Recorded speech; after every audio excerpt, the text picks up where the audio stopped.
This is Roll for Crit. I'm Jonathan, here with Will, and we've got some very big, important stories from the world of board game news to talk about with you today. So our first story is a little old, but still a big one, and I'm really curious to hear people's opinions on this. So Golden Bell Studios, which has been involved in a lot of Kickstarters, very controversially, you can find a lot of posts about that, but they apparently have been officially suspended from Kickstarter. In a Reddit post, we'll share in the link below, of course, they talk about from the Kickstarter team has decided to suspend them from being able to be involved in Kickstarters. This is very interesting. I don't think I've heard of a whole company. I've heard some like weird people, and usually because they're using a copyrighted product or something, being suspended, but this is a pretty big deal. A lot of people weren't really happy with Golden Bell. I think each of us have at least had one game back from them. I had a dinosaur game I'm blanking the name of, but you had that single player game. Yeah, Unbroken was one of the biggest controversies I think that they had. They've had all kinds of problems. People were, as you said, not happy with them.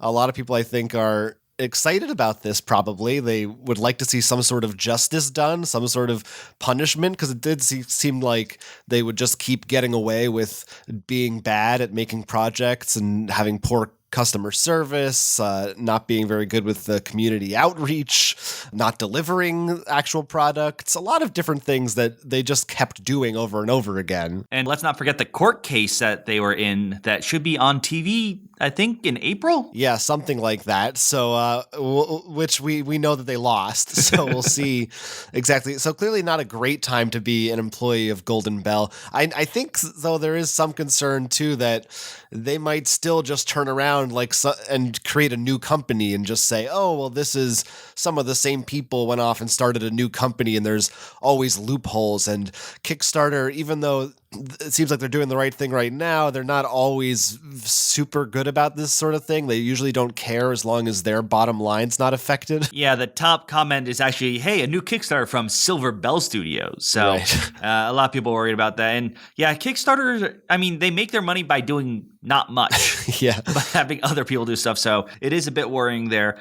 And I will say, I have been to conventions recently, and there has been a booth for Golden Bell, and it's not like I've seen it mobbed or in a very angry fashion. So we'll have to see whether the anger that people have towards this company will still be around or whether it's going to just dissipate. I think it's easy in some ways for certain consumers to hide from them, and a lot of people aren't part of our niche board game community and don't realize what companies like this are doing.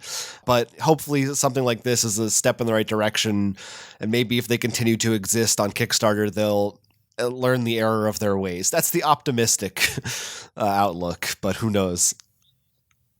Next up, board games causing trouble in the government. Senator Steve Nass, a Republican senator from Whitewater, Wisconsin, has complained that some of his Senate pages and pages of his colleagues have been playing the game Secret Hitler in their off time.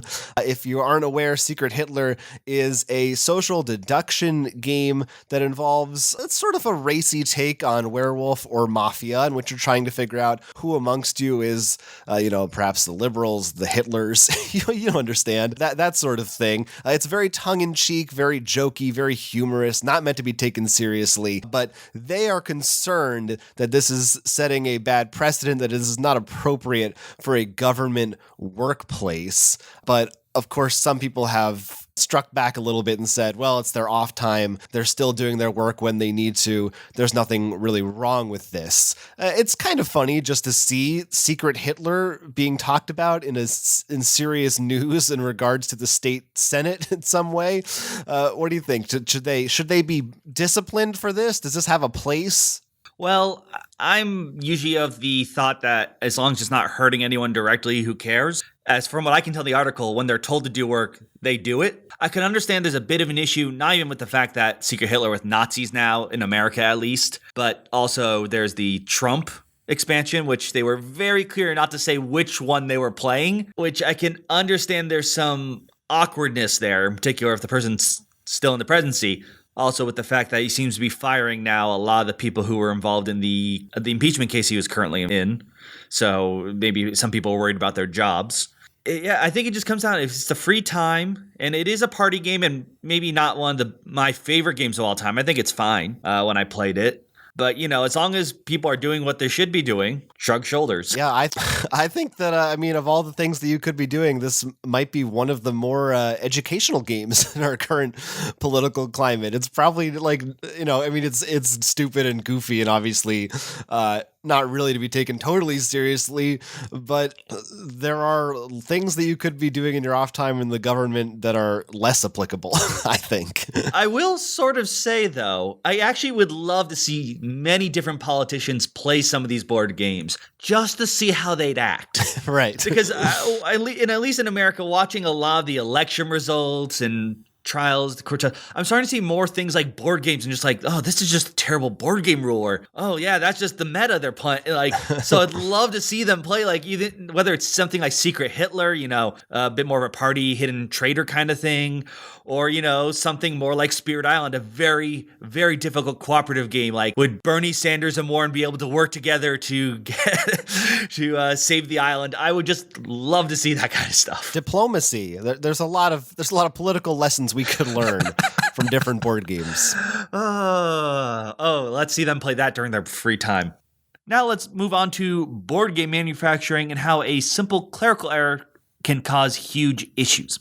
Wingspan, which was a very popular game in 2019, my top game for 2019, and definitely in a lot of people's top 10s, was a very hot game, and for some people, one they weren't able to get their hands on. So you can understand a lot of people wanting to buy it. So Stonemaier, of course, asked for another big print run in China to be printed, and apparently there was a number error, missing out on 5,000 copies. And most of those copies that were being printed were actually designed for non-North American distributors. So what little was left wasn't really enough to fill the orders in North America. So Stonemaier actually had to decide, will they give all the distributors like 1 or 2 copies, meaning most stores will barely get a copy, or hold off on those, sell what little remained on their own site, and just make another print run. They decided to do the latter. Some people are a little annoyed, I guess, maybe because you can get cheaper prices through the distributors, or they want to support their own local friendly game store, but they were definitely between a rock and a hard place on this one. Neither choice was great, because we've been on the side when you go to distributor and you go like, yeah, you can get a copy, and you're like, 1? That's nothing. So I think overall they made the right move.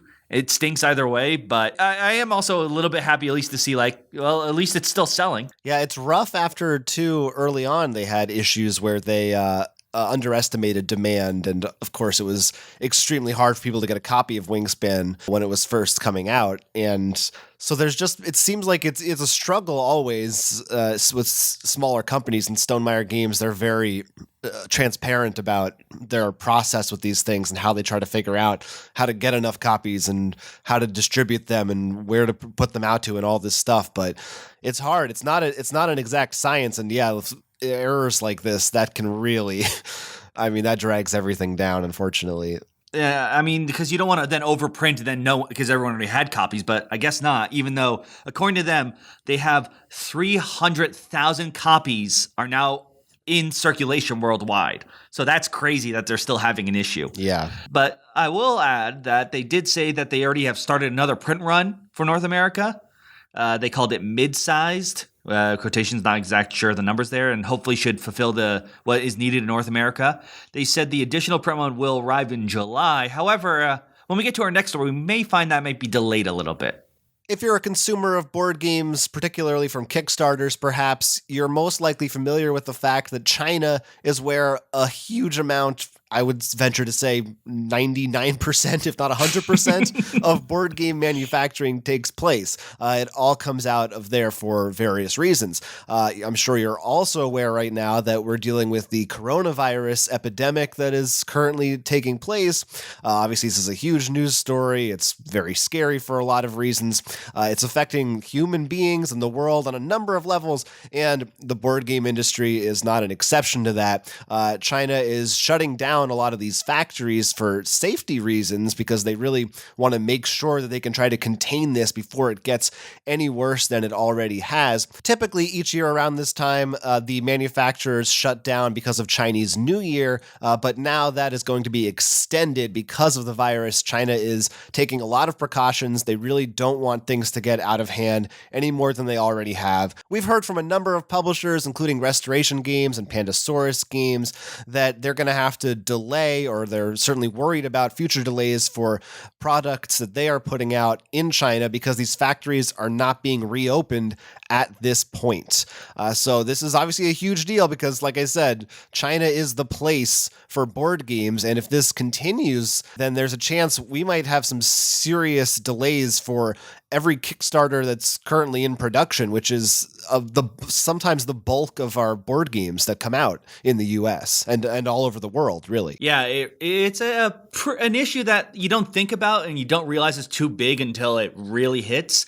I mean, this COVID-19, I think is actually the name of it, what they're calling it now. Oh, yeah. It's bad enough where almost all factories that aren't essential are pretty much being closed off. And even if you can, I think from what I've heard from some people, there's a whole reapplying thing you need to open, and it's a lengthy process. And usually workers are switching around anyways from this time. It's a big issue China has to face. And for us, from the board game world, a lot of games, are expected to be released at conventions, not just Christmas, which is a year away, which obviously that's an issue. But, how many times, even the Wingspan we mentioned before, making sure you get those copies airlifted in, for Gen Con to have some to sell there. Will there be those games? Yeah, it's hard. And it seems like, from one perspective, this is obviously not the worst thing that's come out of this. There's obviously people who are sick, and that's terrible. But, still, this is people's livelihood now that's being affected by it. And if it goes on long enough, then there's a lot of people who are financially in trouble.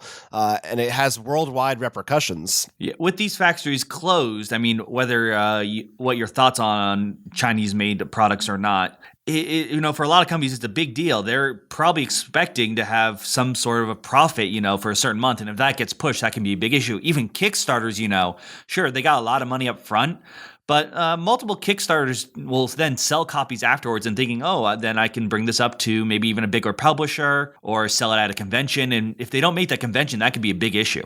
For now, though, let's hope these games are being made, because we have a few games that got announced that we're going to talk about. First off is Santa Monica. This is going to be made by AEG from Josh Wood, the designer of Cat Lady. This game is all about building that beachfront in Southern California, where Santa Monica is. And the idea is you have to balance whether you do just beaches, a much more natural thing, or are you going to really build a whole storefront, like streets and storefronts that's very much more touristy, or try to balance it that's more local friendly. What's interesting to me about this is this game actually is only going to be available through certain brick and mortar stores that are hosting board game expos.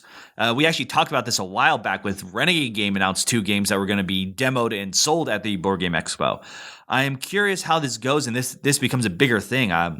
It could be interesting if enough stores have it. It sort of stinks if you don't have any local friendly game stores around you. Sort of mini events held in game stores. It's not like a one-time convention like Gen Con. Yeah, I wonder exactly how exclusive they are. Are we going to just still see them on Amazon and other online retailers maybe a couple months later? I don't know exactly what these contracts or deals look like between these people, but it is a cool idea. I do think that it seems fun to have this kind of, like you said, almost like a mini Gen Con or a mini convention for people to go to and check new stuff out. Right. I know AEG does a thing where usually brick and mortars get stuff for a month first, but they usually say that. This just says, at least from them, exclusively in brick and mortar retail stores. Mm-hmm, mm-hmm. So I don't know if that means it's going to be a longer exclusive time or not.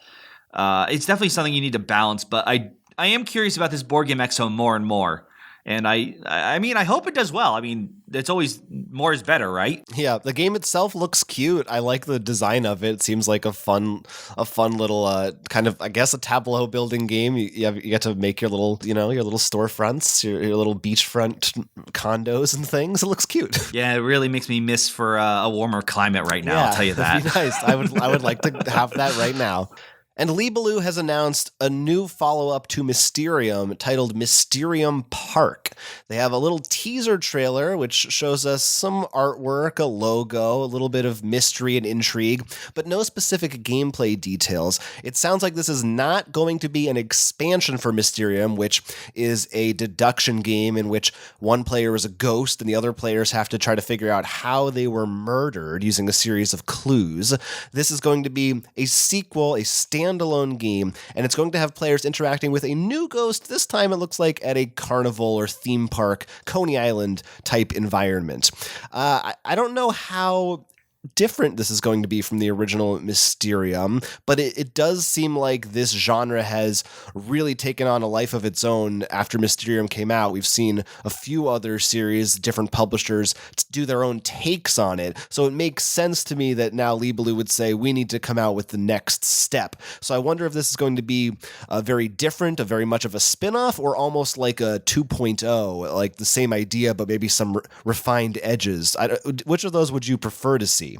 I think there could be some new mechanics. I think also going to a carnival could be a lot more interesting, and maybe, I mean, the house could still have it, but I don't know why the carnival, maybe because I'm scared of clowns more, could have more of a weird 1v all kind of thing instead of just talking to the ghost. I don't know how exactly, but you could maybe do some more weird stuff because carnivals can be creepy. Oh, yeah. And I mean, if you look at the Reddit thread talking about this, a lot of people are talking about Obscuro and how like either it's similar or they think it even replaces Mysterium. So this could be their, all right, if a lot of games are going to copy us, this is our new take on it now. Which I think makes sense. You want to protect that brand, and it's certainly a strong brand. That game has weathered the storm. It's done very well and still one of my favorite games.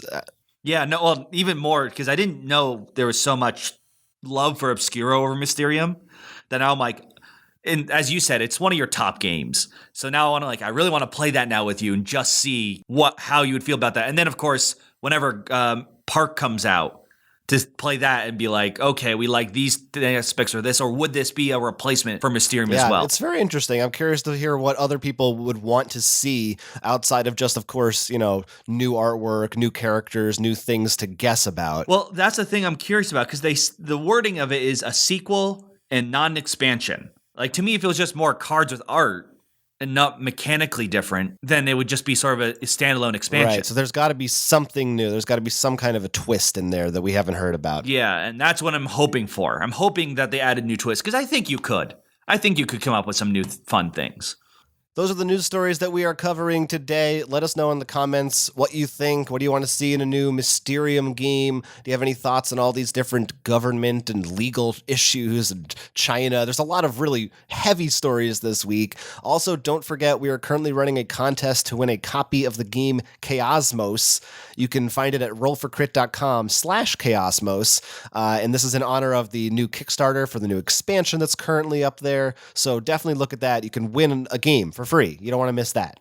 Absolutely. And of course, we have a review for that and the expansion coming out, part of the reason we're running this contest. So you can see all the cool stuff Chaosmo has to offer. But until we announce the winners for that in about 2 weeks, I'm Will. I'm Jonathan. And this has been Roll for Crit. Never miss out by liking and subscribing. And you can also check out more on our Patreon. We're also on Facebook, Twitter, and Instagram, and Twitch. So follow us there.